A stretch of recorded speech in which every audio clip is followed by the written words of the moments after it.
భీమవరపట్నంలో APQ అని చెప్పేసి రొయ్యతలకాయల factory ఈ మధ్యకాలంలో పనిచేస్తూ ఉంది. దాంట్లో క్లీనింగ్ కోసం అని చెప్పేసి గుండుగోల నుంచి కొంతమంది కార్మికుల్ని యాజమాన్యం తీసుకొచ్చింది. అయితే వాళ్ళకి చెప్పిన పని తీసుకొచ్చిన పని వేరు, వాళ్ళకి అప్పగించింది ఏదైతే కెమికల్లో వెళ్ళేటువంటి డ్రైన్ ఉంటుందో ఆ డ్రైన్ క్లీన్ చేయడం కోసం పని చేయించారు. ఈ క్రమంలో ఆ డ్రైన్లో ఉన్నటువంటి కెమికల్ వాటర్ ఏదైతే ఉందో అది ఊపిరి సలపన ఇవ్వకపోవడం వల్ల వెంకన్న అనేటువంటి కార్మికుడు అక్కడికక్కడే చనిపోవడం జరిగింది. అలాగే అతని కుమారుడు అల్లుడు కూడా ఆ కెమికల్ వాటర్ వల్ల తీవ్ర అస్వస్థతకి గురవడం జరిగింది. ఈ విషయం తెలుసుకున్నటువంటి సిఐటి నాయకులుగా అలాగే సిపిఎం పార్టీ నాయకులుగా మేమంతా కూడా ఏదైతే ప్రైవేట్ ఆసుపత్రి ఉందో భీమవరపట్నంలో ఆ ప్రైవేట్ ఆసుపత్రి దగ్గరికి మేము వెళ్ళాం. అక్కడ జేసీ గారు వచ్చారు, ఎస్పీ గారు వచ్చారు. వాళ్ళంతా కూడా మేము మాట్లాడతాం, పరిష్కారం చేస్తాం అని మొక్కలు చెప్పేసి వెళ్ళిపోయారు. ఈ లోపల అక్కడ డిఎస్పీ గారు రఘువీర్ విష్ణు గారు ఉన్నారు, 1 సీ గారు 2 సీ గారు ఉన్నారు. వీళ్లతోటి మేము అన్నది ఏంటంటే ఏమంటే యాజమాన్యం పిలిపించండి, వాళ్ళ కుటుంబానికి న్యాయం చేయండి, మిగతా ఇద్దరికి కూడా మెరుగైన వైద్యం అందించండి అని చెప్పేసి మేము డిమాండ్ చేయడం అనేది జరిగింది. ఈ రకంగా సంప్రదింపులు జరుగుతూ ఉన్నాయి.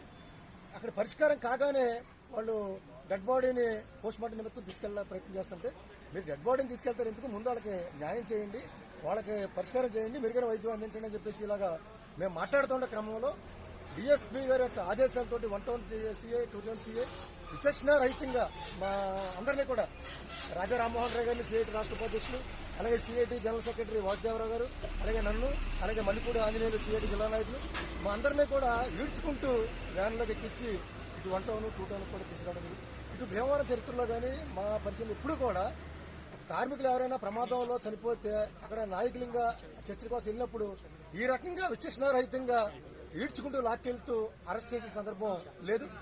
మరి ఈ రకంగా పోలీసు వ్యవహరించిన తీరు చాలా ఆశ్చర్యంగా ఉంది. ఇలా ఎందుకు బిహేవ్ చేశారు అంటే ఏదైనా మనసులో వేరైనా ఏదైనా కోపం ఉండి ఉద్యమాలు పోరాటాల్లో ఈ సిఐటియు సిపిఎం ఉంటుంది కాబట్టి అణిచేయడం కోసం ఈ రకంగా వ్యవహరించారా, లేదు భయపెట్టడం కోసం వ్యవహరించారా అంటే అర్థం కాకుండా పరిస్థితి ఉంది.